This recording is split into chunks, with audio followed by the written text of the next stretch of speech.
한국 기독교 역사 가운데 가장 큰 사건을 하나 꼽으라면은 1907년 평양 대부흥 운동이라고 말할 수 있습니다. 저는 개인적으로 소원이 있다면은요, 제가 살아생전에 이러한 부흥 운동을 한번 목격했으면 좋겠어요. 그 역사에 기록될 만한 그러한 부흥의 역사를 보고 싶어요. 진짜 보고 싶어요. 그 자리에 있고 싶어요. 그게 제 소원입니다. 여러분, 이 사건이 한국 기독교 역사에 큰 획을 그은 이유는 단순히 사람이 많아져서가 아닙니다. 갑자기 교회가 증가하고 교회 수가 늘어나고 모인 사람이 증가해서가 아닙니다. 이 부흥운동은 1907년 1월에 평양에 있는 장대현 교회에서 길선조 장로의 고백이 기폭제가 되어서 시작된 부흥운동입니다. 놀라운 점은 그 출발이 1903년도에 작은 성경 공부에서 시작됐다라는 거예요. 아주 작은 성경 공부에서 시작됐다는 것입니다. 당시 모임을 인도하던 하디 선교사님은 인도하시다가 그런 마음이 왔다라는 거죠. 지금 필요한 것은 한국인들이 각성하는 것이 아니라 내가 변하는 거구나 라는 것이었다는 거예요. 내가 회개하는 것이구나 라는 것을 깨닫고 당시 한국인 신자들 앞에서 자신의 죄를 고백하는 데서 시작됐다라는 겁니다. 그 일을 계기로 점차 사경회가 이제 퍼지기 시작했어요. 사경회라는 것은 말 그대로 말씀을 읽고 그 말씀을 주의해 주는 시간입니다. 그냥 좀 큰 규모의 성경 공부라고 보면 돼요. 부흥회가 아니에요, 여러분. 어떤 부흥 강사가 와서 믿습니까? 이런 부흥회가 아니라 그냥 말씀을 읽으면서 그 말씀을 해석해 주는, 그 말씀에 대해서 이야기해 주는 것을 사경회라고 말을 하는데, 이러한 사경회를 인도하던 가운데에 그 가운데에 이제 평안남도 동계 남성 사경회라는 것이 이제 그 장대현 교회에서 시작됐다고 해요. 근데 그 가운데에 저녁 기도회를 하던 도중에 이제 길선조 장로가 나는 아간과 같은 죄인이올시다라고 이제 고백을 하고 회개를 하면서 큰 이제 회개의 역사가 그곳에서 나타났고 이 한반도를 뒤덮기 시작했다라는 겁니다. 이 1907년 평양 대부흥 운동은 당시 국권을 잃고 방황하던 민중을 향해 큰 반향을 일으키기도 했다는 것을 역사 속에서 볼 수 있습니다.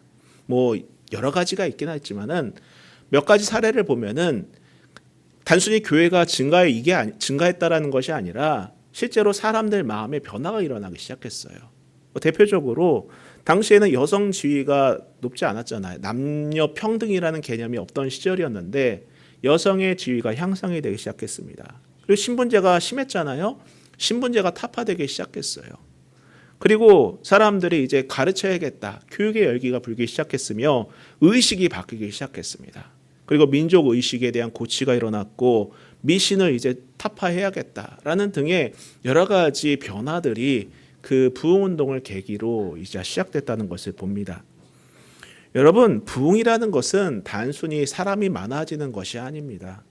그냥 수가 많아졌다고 해서 부흥했다고 하지 않아요. 여러분, 살이 쪘다고 해서 그 사람을 건강하다고 말을 합니까? 살이 많이 찌면 찔수록 건강한 건가요? 아니에요. 그렇지 않아요. 우린 그것을 비대해졌다라고 합니다. 진정한 부흥은 무엇입니까? 역사를 비춰보고 또 성경을 그 근거로 들어보더라도 부흥은 언제나 말씀으로 시작하여서 그 말씀이 기준이 되어 회개의 역사가 나타나는 것을 부흥이라고 합니다. 그것이 부흥이라는 거예요.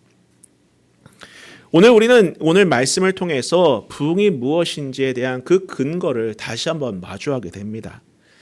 여러분, 다시 말씀드리지만은 예루살렘 성벽이 완성되었다고 하여서 공동체가 재건하는 사업까지 완결된 것은 아닙니다. 겉으로 건물이 잘 지어졌다고 해서 그 안이 채워지는 것이 아닌 것처럼 아무리 성벽을 제대로 건축했다고 하더라도 그 안에 공동체가 제대로 서지 않으면은 그 공동체는 온전한 공동체다라고 말할 수 없을 거예요. 여러분, 하나님께서 느헤미야를 사용하셔서 예루살렘 성벽을 재건하게 하신 목적은 단순히 성벽 재건을 하고 또 그것에 대한 위용을 다른 사람들한테 과시해라라는 것이 아니라 그들 안에 잃어버린 하나님을 회복시키기 위한 그 목적이 그 안에 있었다라는 것을 제가 재차 말씀드리지 않았습니까? 우리가 지난 주일에도 이제 막 묵상을 했던 내용이지만은 그들은 모두 잃어버린 사람들이었어요. 무엇을? 하나님을 잃어버린 사람들이었다라는 것입니다. 물론 그들은 스스로 자기 자신들은 단 한 번도 하나님을 떠난 적이 없습니다.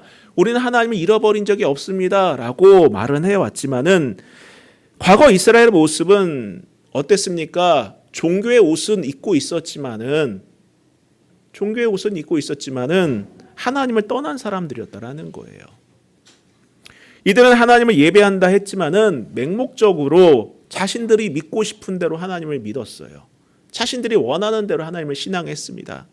그리고 이들은 하나님을 사랑한다라고 말은 했지만은 진짜 사랑하는 대상은 하나님이 아니라 자기 자신이었다는 거예요. 나를 사랑했던 거죠. 이들은 자신들의 욕망을 이루기 위한 수단으로 하나님을 이용했고 결과적으로 보면은 자신들의 욕망과 이익이 그들의 하나님이었고 신이었다는 것을 보여주지 않습니까? 과연 이런 이들의 모습이 비단 이스라엘만의 문제였을까요?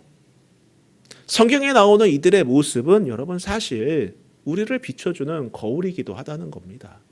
나를 비춰주는 거울이기도 해요. 최근에 나란 일로 세상이 참 시끄럽습니다. 저는 요즘 뉴스를 잘 안 봐요. 그래서 한동안 보다가 요즘에는 뉴스도 잘 안 봐요. 유튜브도 잘 보고 싶지가 않더라고요. 너무 속상하고 보면 볼수록 안타깝고 그래요. 진짜로. 지난 주 중에 이제 아이와 서울에 갈 일이 있어가지고 기차표를 끊고 이제 서울역에 내렸습니다. 내렸는데 제가 처음 마주하게 된 것은 정치와 종교가 뒤섞인 소음이었어요. 뭐 제가 따로 말씀드리지 않아도 여러분께서 상상한 그대로입니다. 그 순간 드는 생각이 있었어요. 신앙이 뭘까? 신앙이 뭘까? 과연 신앙이라는 게 무엇일까? 라는 그러한 고민을 하게 됐습니다. 여러분께서는 신앙이 무엇이라고 생각을 하십니까? 여러분께서 오늘 이제 주일에 예배 오셔서 예배를 드리고 있는데 신앙이 무엇입니까? 여러분에게 있어서 신앙은 뭐예요? 특정한 예배를 드리는 것이 신앙입니까? 어떤 순서에 맞춰서 예배를 드리는 것이 그것이 신앙인가요? 우리가 지금 드려지는 예배 형식은 사실 19세기에 영국 빅토리아 여왕 시대 때 만들어진 예배 형식이에요. 이게 옛날부터 있어온 예배 형식이 아니라는 겁니다. 예수님께서 처음 예배 형식을 제정하셔서 앞으로 이렇게 드려라. 사회자 세우고 예배전 찬양 좀 하고 대표기도 하고 헌금 기도도 좀 하고 그리고 설교도 좀 하고 그렇게 하는 것이 예배다라고 말씀하신 것이 아니라 19세기에 영국에서 시작된 것이 오늘 우리가 드리는 예배 형식이에요. 그게 예배학 때 배웁니다. 그런 거를요. 어쩌면 우리는 예배의 주인이 누구인지 잊은 채 그 정신이 어떤 것인지를 간과한 채 그저 19세기부터 내려온 전통을 예배라고 착각하고 있는 것인지도 모른다라는 거죠. 예배 순서가 중요하고 뭐 어떤 교회를 보면은 오케스트라가 잘 갖춰져야 된다. 성가대가 잘 있어야 된다. 찬양팀도 잘 있어야 된다. 뭐 이런 것들이 필요하다. 뭐 이런 때 이런 거 불러야 되고 어떤 때 어떤 형식을 해야 되고 무엇을 입어야 되고 과연 이런 전통이 정말 중요할까요? 여러분 그건 예배가 아니라 전통이에요. 전통.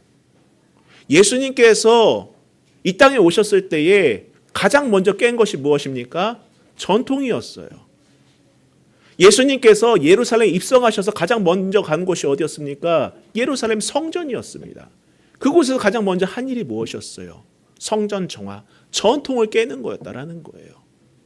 그것이 예수님께서 가장 먼저 하신 일이에요. 근데 예수님을 믿는다는 우리는 하나님은 온데간데 없고 전통을 따르고 있다는 것은 뭔가 좀 아이러니하지 않습니까?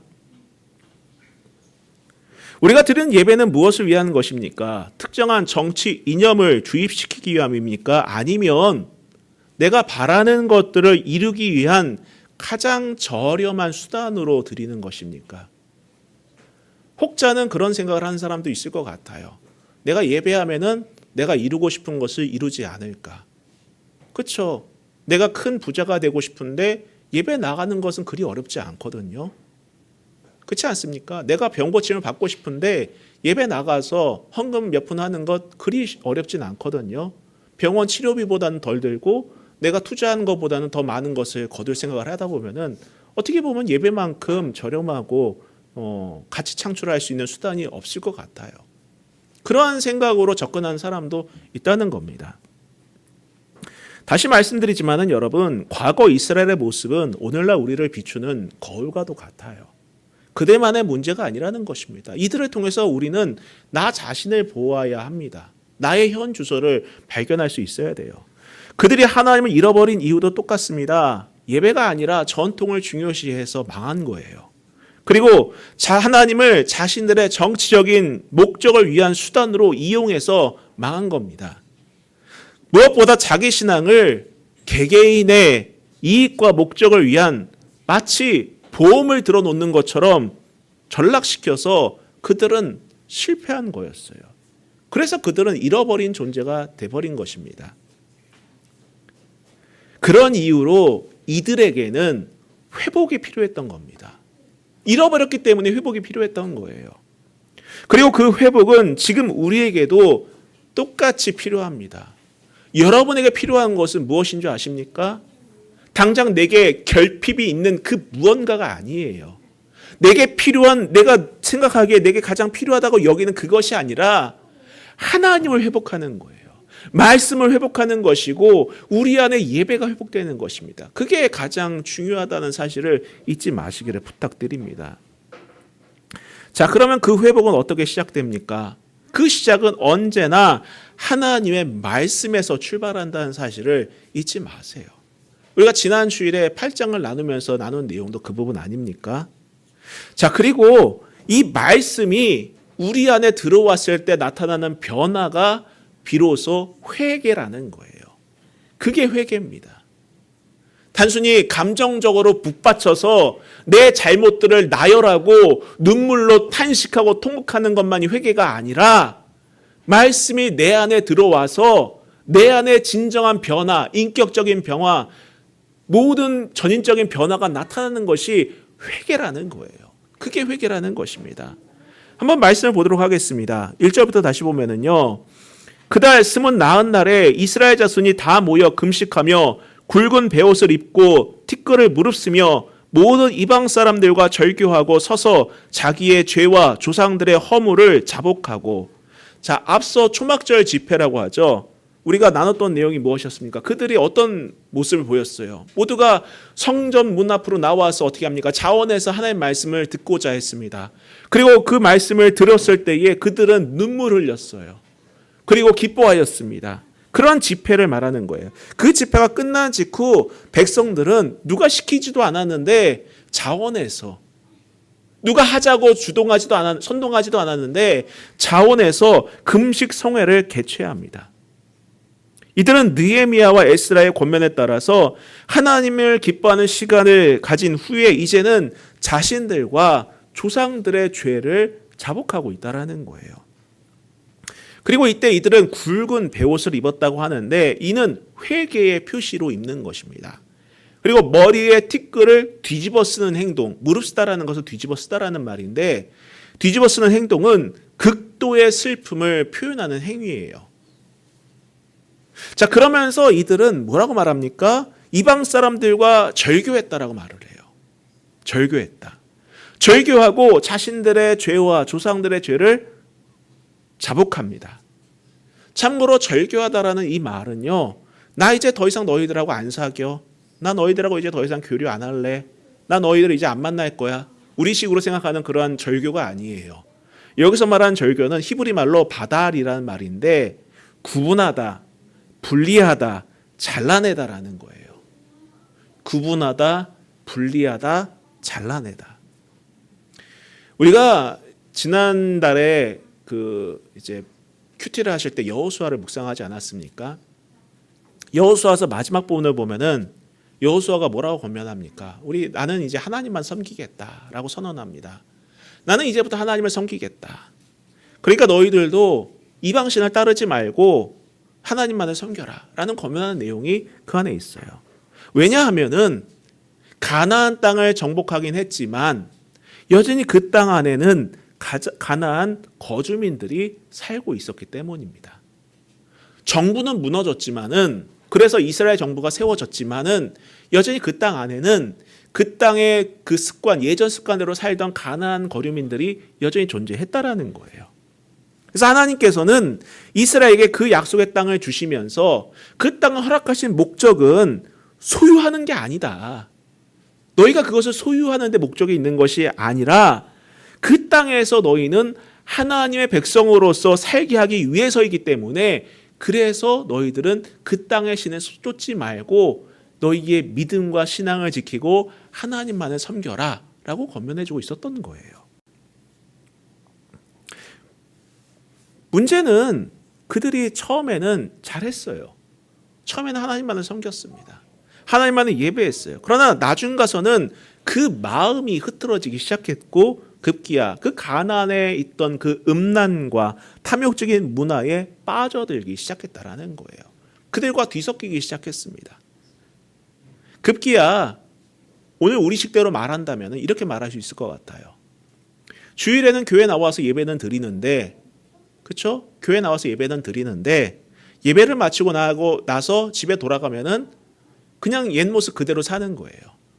세상 좋아하고 우상 숭배하고 쾌락 좋아하고 탐욕 좋아하고 그냥 내 식대로 살고 내가 주인 된 삶을 사는 거, 내 성격대로 살고 내 감정대로 살고 내 욕망대로 사는 그대로 살아간다라는 거예요. 그 모습을 말하고 있는 것입니다. 그런 모습을 서슴지 않았기 때문에 이제 이들은 잃어버렸다라는 겁니다. 그래서 이들은 회개한다라는 말과 동시에 그것을 어떻게 말합니까? 절교한다라고 선언을 한 거예요. 이 절교한다는 선언은 그동안 자신들과 조상들이 그 땅에 있었던 탐욕적이고도 가증스러웠던 이방 문화와 종교를 나는 이제 더 이상 가까이 하지 않겠습니다 라고 선언하는 것이었어요. 여러분, 회개라는 것은 이런 거예요. 회개라는 것은 이런 겁니다. 회개라는 건 이런 거예요. 눈물 골물 흘리면서 기도하는 거 중요합니다. 필요한 그 과정이에요. 그러나 그걸로 끝난다면은 그것은 회개의 완성이라고 할 수 없어요, 여러분. 회개는 기도하면서 자신의 잘못들만을 나열하는 것이 아니라 삶의 변화를 결단하는 거예요. 그것이 회개입니다. 삶의 변화를 결단하는 거예요. 나 이제 안 할게 라고 말을 하면서 다시 하면은 그것은 거짓말한 거죠. 그렇죠? 사람과 사람 사이에서도 나 이제 안 할게 라고 말을 했다가 원래 모습 그대로 산다면은 그것은 돌이킨 게 아니라고 할 수밖에 없지 않겠습니까? 지난 금요일에 여러분 우리가 누가복음 3장을 묵상을 했어요. 거기서 우리는 세례 요한의 내용을 보았습니다. 세례 요한은 광야에서 죄 사함을 받는 회개의 세례를 선포하죠. 이때 한 무리가 세례 요한에게 다가오자 요한은 이렇게 말합니다. 이 독사의 자식들아, 이 독사의 자식들아 라고 질책을 해요. 그러면서 말하는 것이 무엇입니까? 회개에 합당한 열매를 맺으라 였어요. 회개에 합당한 열매를 맺으라. 왜 이런 선포를 하는 것입니까? 당시 그들은 혈통적으로 아브라함의 자손이었어요. 근데 여기서 중요한 것은 혈통적으로 아브라함의 자손이 하나님 백성으로 당연시되는 것은 아니었다라는 거예요. 아무리 혈통적으로 아브라함의 자손이라 한들 그들이 죄로부터 돌이키지 않으면은 하나님 나라에 합당하지 않기 때문에 이 독사의 자식들아 회개하고 그 합당한 열매를 맺어라 라고 외쳤던 겁니다. 여러분, 신앙인의 삶에는 회개의 열매가 뒤따르기 마련입니다. 왜냐하면요, 하나님의 말씀이 내 마음에 들어온 이상 더 이상 이전과 같은 삶을 지속할 수 없기 때문이라는 거예요. 내가 하고 싶은 말, 내가 하고 싶은 행동들, 내가 하고 싶은 결단대로 더 이상 살 수 없기 때문입니다. 왜? 말씀이 내 안에 들어왔기 때문이라는 거예요. 하나님을 사랑하라, 내 이웃을 내 몸처럼 사랑하라. 그 말씀을 우리 마음에 그것만 놓고 보더라도 내 이웃에게, 내 가까운 사람에게 사랑을 한다면은 어떻게 말을 하겠습니까? 어떻게 행동을 하겠냐라는 거예요. 여러분, 성경은요, 우리에게 학교에서 어떻게 공부해라, 직장에서 어떻게 직장 생활해라, 어떤 친구를 만나고 어떤 교류를 해라, 어떤 이성을 만나서 결혼을 해라, 그리고 내가 시간을 어떻게 보내야 되고, 휴가를 어떻게 보내야 되고, 내 일상을 어떻게 보내야 되고, 어디에 집을 사야 되고, 어떤 차를 왜 타야 되고, 어떤 옷을 입어야 되고 등등의 선택을 가르쳐 주진 않아요. 그러한 내용이 성경에 나와 있지 않습니다. 그러나 성경은 뭐라고 말해줍니까? 하나님의 말씀이 내 안에 임하고 그 말씀에 반응하여 회개를 통해서 우리 안에 변화를 경험하면은 우리는 더 이상 이전과 같은 삶의 방식을 고수할 수 없게 된다라고 증언하고 있다라는 거예요. 그래요, 여러분. 내 안에 말씀이 들어오고 내 안에 회개의 역사가 나타나면은요, 분명 우리는 이전과 같은 삶을 살 수는 없어요. 그러한 선택들을 하지 않을 것이 분명합니다. 마치 이스라엘 백성들이 모든 이방 사람들과 절교한 것처럼 내 안의 욕망과 내 안의 쾌락이 우리 안에 주인 행세하지 못하게 되는 거예요. 이제 더 이상 내 안의 주인은 세상 욕망이 아니라, 세상 우상이 아니라 하나님이 되기 때문입니다. 오직 하나님과 그분 말씀만이 내 삶의 주인이 되어 우리가 어떤 선택과 어떤 결단을 해야 할지 그 방향이 되어주시기 때문이라는 것입니다. 성도 여러분, 여러분 안에는 말씀이 있습니까? 여러분 안에는 하나님의 말씀이 임재해 있습니까? 그 말씀이 살아 숨쉽니까? 그 말씀을 따라 살아가고 계십니까? 여러분의 인생 가운데 많은 문제와 여러 가지 일들로 인해 고민한다 하지만은 정말 우리가 고민하고 집중해야 될 것은 과연 내가 지금 이 순간 말씀 안에 서 있는가라는 거예요. 그것이 우리의 인생의 문제를 해결하는 가장 첫 단추라는 사실을 잊지 마시기를 바랍니다. 여러분, 우리 안에 참 많은 기도 제목들이 있어요. 염려하는 것들도 있고 근심하는 것들이 있습니다. 그러나 중요한 것은 우리 안에 말씀이 회복되는 거예요. 그 말씀을 진정성 있게 받아들여야 되는 것입니다. 계속해서 볼게요. 3절부터 보시기 바랍니다. 이날에 낮 4분의 1은 그 제자리에 서서 그들의 하나님 여호와의 율법책을 낭독하고 낮 4분의 1은 죄를 자복하며 그들의 하나님 여호와께 경배하는데 레위 사람 예수아와 바니와 간미엘과 스바냐와 분니와 세레바와 바니와 그나니는 단에 올라서서 큰 소리로 그들의 하나님 여호와께 부르짖고 또 레위 사람 예수와 간미엘과 바니와 하삼느야와 세레바와 호디야와 스바냐와 부다히야는 이르기를 너희 무리는 마땅히 일어나 영원부터 영원까지 계신 너희 하나님 여호와를 송축할지어다. 주여, 주의 영화로운 이름을 송축하올 것은 주의 이름이 존귀하여 모든 송축이나 찬양에서 뛰어남이니이다.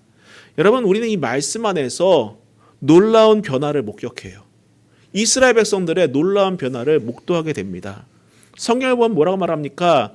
모든 백성들이 낮 4분의 1, 3시간이에요. 4분의 1, 3시간 동안 서서 누가 시킨 것이 아닙니다. 차원에서 율법 말씀에 귀를 기울입니다. 그리고 낮 4분의 1은 여기도 똑같이 3시간입니다. 3시간은 백성들이 금식하여서 들은 말씀에 대한 갈급함과 하나님의 뜻을 찾으려는 그런 열정을 자복하며 하나님께 경배하는 모습을 보여주고 있다는 거예요. 여러분, 제가 한번 질문을 드려볼게요. 사람이 변하는 게 쉬운가요? 사람이 변하는 게 쉽습니까? 사람이 정말 변할 수 있나요?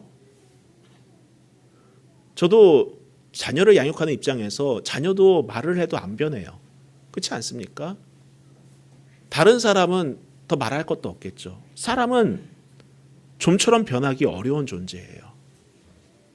여러분, 우리가 착각하지 말아야 할 점은 과연 내가 원하고 필요로 하는 것들을 얻으면 내가 변하고 더 나아질 것이라고 생각한다는 거예요. 과연 그럴까요?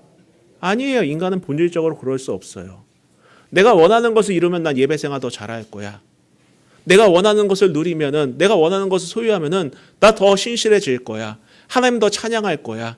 나 정말 예배 열심히 드릴 거야. 하나님께 큰 헌금, 큰 물질로 헌금을 할 거야. 등등을 얘기하지만은 사람은 안 변합니다, 여러분. 좀 극단적인 예를 한번 드려드릴게요. PD수첩 같은 시사 프로그램을 보다가 이제 그 강원랜드에 대한 취재를 문득 봤습니다. 강원랜드 아시죠? 카지노. 거기서 도박에 중독된 사람들에 대한 인터뷰나 진행하는 것을 쭉 봤어요. 근데 신기한 것은 우리 생각으로는 왜 그런 데 빠져들까라는 생각을 하죠. 왜 거기에 빠져들어서 헤어나지 못할까? 우리 생각을, 저도 그런 생각을 해요. 돈 땄을 때 나오면은 이익 아닌가? 라는 생각을 갖습니다. 근데 여러분, 사람이 그렇지 않다라는 거예요.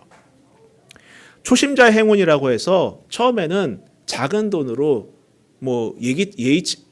예상치 않게 큰 수익을 거둘 때가 있다고 합니다. 5만 원을 투자했는데 베팅을 했는데 몇백만 원을 벌었다. 근데 그런 것으로 얻을 수 있다고 해요. 근데 그 작은 성공이 결국 그들의 인생을 망가뜨린다라는 겁니다. 그들은 언제까지 한다고요? 다 잃을 때까지. 그 딴 것도 다 잃을 때까지 강원랜드를 들락날락한대요.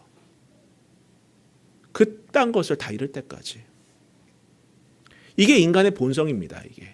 이게 인간의 본성이라는 거예요. 여러분, 이런 본성이 우리라고 다를까요? 우리 안에 있는 몇 가지 문제가 해결된다고 해서 우리가 과연 죄에서 떠날 거라고 생각하십니까? 내가 바라는 것을 이루었다고 하여서 내가 죄의 문제에서 떠나고 하나님만을 신실하게 섬긴다라고 자부할 수 있습니까? 아니에요. 그렇지 않다는 거예요. 인생의 작은 성취가 올무가 되어서 어쩌면은 심판대 앞에 설 때까지 우리는 계속해서 죄에서 떠나지 못할 수도 있을 겁니다. 여러분, 제가 봉헌 때 부르는 찬양이 있어요. 460장. 자주 부르죠, 저는요. 그렇죠? 다른 거 찬양했다 460장 다시 불러요. 제가 정말 좋아하는 찬양입니다. 왜 이 찬양을 좋아하냐면요. 이 찬양을 보면 뭐라고 되어 있습니까? 찬양 가사를 보시면은요. 뜻없이 무릎 꿇는 그 복종 아니요. 운명에 맡겨 사는 그 생활 아니라. 우리의 믿음 치솟아 독수리 날듯이 주 뜻이 이루어지이다 외치며 사나니. 여러분, 우리가 예배하는 목적, 우리가 신앙생활하는 이유가 무엇입니까? 신앙은 여러분, 저마다 자신의 삶을 운에 맡겨서 좋은 때를 기다리는 것이 아니에요. 기도하다 보면, 예배하다 보면은 원하는 것을 이룰 때가 오겠지. 내가 바라는 것을 이룰 때가 오겠지. 내 자녀가 잘 될 때가 오겠지. 내 인생이 필 때가 오겠지. 이런 운명에 맡겨 사는 것이 아니라는 겁니다. 예배하니까, 신앙생활 가지니까는 내가 누리고 싶은 거 누릴 날이 오겠지라는 것을 맡기는 것이 아니라 우리의 삶에 하나님의 뜻이 이루어지는 것, 우리의 삶 속에서 하나님의 역사가 나타나는 것이 신앙이고 예배이기 때문에, 그래서 저는 이 찬양을 자주 불러요. 그리고 무엇보다 봉헌 찬양으로 드리는 이유가 바로 거기에 있는 것입니다. 여러분, 본문의 이스라엘 변화가 의미 있는 이유는 다름이 아니라 이들은 말씀과 회개라는 반응을 통해서 하나님을 하나님으로 온전히 받아들였기 때문에, 그러한 받아들임을 통해서 나타난 변화이기 때문에 의미가 있다라는 거예요. 이들의 예배의 주인, 이들의 인생의 주인은 더 이상 자기 자신들이나 탐욕이나 세상 문화가 아니라 바로 하나님이었기 때문에 그들의 변화가 의미가 있었던 것입니다. 그리고 그러한 예배가 진정한 회복을 우리 안에 가져오는 거예요. 저도 그렇고 여러분도 그렇고 회복하길 원합니다. 저는 저녁에 기도할 때 기도하는 것이 있습니다. 중점적으로 기도하는 게 하나가 있어요. 뭐냐면요. 하나님, 내 안에 회복이 일어나게 하시고, 우리 가족의 회복이 나타나게 하시고, 우리 성도들의 가정에 회복의 역사가 나타나게 해달라고. 얼마나 오늘 하루 수고했고 땀 흘리고 치열하게 살았는지 주님께서 아시니 그들의 마음을 위로하시고 그들을 회복시켜 주시고 다시 일어날 수 있는 힘을 주옵소서 라는 기도를 해요. 여러분, 하나님이 우리 안에 회복되는 것, 그분의 말씀이 우리 안에 회복되는 것이 진정한 우리의 회복임을 믿으시기를 축복합니다. 그래서 6절부터는 고백의 기도예요. 보시기 바랍니다. 오직 주는 여호와시라. 하늘과 하늘과 이럴 성신과 땅과 땅 위의 만물과 바다와 그 가운데 모든 것을 지으시고 다 보존하시오니 모든 천군이 주께 경배하나이다. 주는 하나님 여호와시라. 옛적에 아브라함을 택하시고 갈대아 우르에서 인도하여 내시고 아브라함이라는 이름을 주시고 그의 마음이 주 앞에서 충성됨을 보시고 그와 더불어 언약을 세우사 가나안 족속과 헷 족속과 아모리 족속과 브리스 족속과 여부스 족속과 기르가스 족속의 땅을 그의 씨에게 주리라 하시더니 그 말씀대로 이루셨사오매 주는 의로우심 이로소이다. 아멘. 여러분, 우리의 심령이 살아계신 하나님의 말씀에 부딪힐 때에 비로소 우리의 시선은 자연스럽게 하나님을 향하게 되는 거예요. 그래서 말씀을 보는 것이 중요한 거예요. 날마다 말씀에 가까이 하는 것이 필요합니다. 우리의 허물보다 더 크신 하나님을 보게 하고 우리의 죄에도 불구하고 한결같은 하나님의 은혜를 깨닫기 때문에 우리는 매 순간 하나님의 말씀에 우리를 대면시켜야 하는 거예요. 이 은혜와 사랑 덕분에 우리는 소망을 품고 새로운 미래를 향해 발걸음을 내디딜 수 있는 것입니다. 정리하겠습니다. 여러분, 변화를 원하십니까? 우리의 인생의 진정한 변화를 기대하십니까? 진정한 변화를 기대하신다면은, 진정한 예배자로 세워지기를 원한다면은 가장 먼저 하나님의 말씀을 진정성 있게 마주하시기를 바랍니다. 설교자의 음성을 통해서 듣는 것만이 아니라 여러분 스스로 말씀을 바라보면서 그 말씀을 대면하시고 마주하세요. 세상 우상이나 개인적인 욕망으로 그 마음을 채워 넣는 것이 아니라 하나님의 말씀으로 채워 넣으시기를 축복합니다. 그리고 나서 회개의 역사를 체험하세요. 그 말씀이 여러분의 삶을 바꿔나가는 것을 경험하시기를 바랍니다. 회개는 우리의 마음을 비우고 오롯이 하나님의 말씀으로 우리를 채워가게 합니다. 삶의 중심을 하나님으로 바꿔가게 합니다. 이렇게 내가 바뀌어 갈 때에 비로소 내 삶이 바뀌고 내 가정이 바뀌며 나아가 이 나라가 바뀌게 되는 거예요. 나라 탓할 필요 없습니다, 여러분. 환경 탓할 필요가 없어요. 내가 바뀌면 되는 거예요. 나 한 사람 한 사람이 말씀으로 바뀌어 나가면 되는 것입니다. 그러면 반드시 이 나라는 바뀔 수 있습니다. 우리 함께 이 시간 찬양하고 기도할 때에 하나님, 나로부터 시작되길 원합니다. 나로부터 변화되길 원합니다. 나부터 하나님 말씀으로 충만해지길 원합니다. 그 말씀으로 변화를 경험하길 원합니다라고 기도할 수 있는 시간을 가지시기를 주님의 이름으로 축복합니다. 우리 찬양하고 기도하겠습니다.